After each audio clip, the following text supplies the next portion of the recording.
Shalom Aleichem Bishem Hamasyah. Salam sejahtera dalam nama Kristus. Apa kabar Bapak Ibu Saudara-saudari sekalian? Semoga kita semua dalam keadaan tidak kurang suatu apapun ya. Pada kesempatan kali ini, kita akan membahas Allah di dalam Perjanjian Lama. Mengapa Allah memerintahkan bangsa Israel untuk membunuh bangsa-bangsa Kanaan? Mengapa Allah terlihat seperti senang untuk memerintahkan pembunuhan? Apakah Allah itu haus darah? Namun sebelum kita lanjutkan, jangan lupa untuk like, subscribe, dan aktifkan lonceng notifikasinya ya.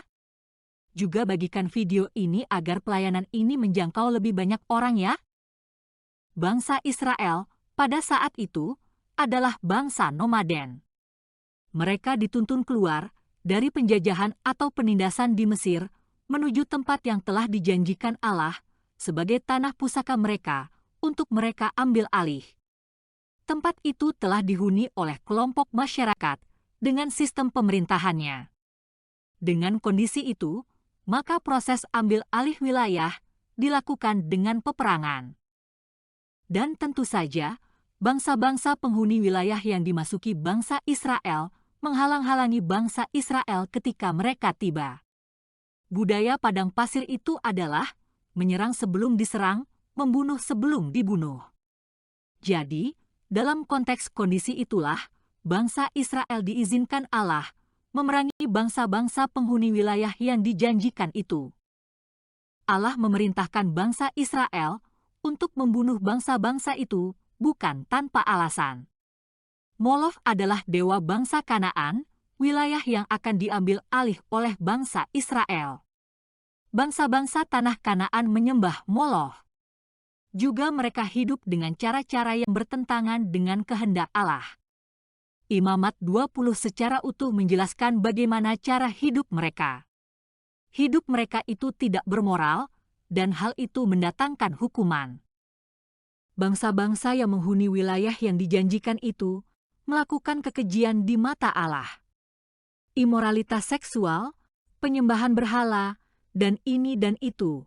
Dan Allah memperingatkan bangsa Israel agar mereka tidak melakukan hal serupa atau menirunya. Maka bangsa-bangsa itu diusir dari tanah Kanaan karena melakukan hal-hal yang tidak berkenan kepada Allah. Cara Allah menghukum tindakan bangsa-bangsa Kanaan yang tidak bermoral dan penyembahan mereka yang sesat itu dengan menggunakan bangsa Israel. Bangsa Israel dipakai oleh Allah untuk menghukum kekejian bangsa-bangsa penghuni tanah Kanaan yang akan diusir itu. Allah pun berlaku sama terhadap bangsa Israel. Setelah bangsa Israel merosot pada zaman Manasye, mereka juga dihukum oleh Allah. Yang dipakai oleh Allah untuk menghukum Israel adalah bangsa Asiria dan bangsa Babel. Bangsa Israel ditangkap, ditawan, dibuang dalam pembuangan, mengalami aniaya, dan dibunuh. Itulah bukti keadilan Allah dalam menghukum dosa. Baik itu bangsa-bangsa lain dengan menggunakan Israel sebagai instrumen, maupun dosa bangsa Israel dengan menggunakan bangsa-bangsa lain seperti Asiria dan bangsa Babel sebagai instrumennya. Sehingga kerajaan Israel runtuh dan bangsa Israel hidup dalam pembuangan.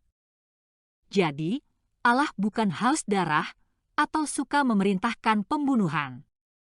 Melainkan, ketegasan Allah dalam menghukum dosa tanpa pandang bulu, sekalipun itu Israel yang adalah bangsa pilihannya. Sekian pembahasan kita kali ini. Sampai jumpa pada kesempatan berikutnya. Shalom Aleichem Bishem Hamasyah.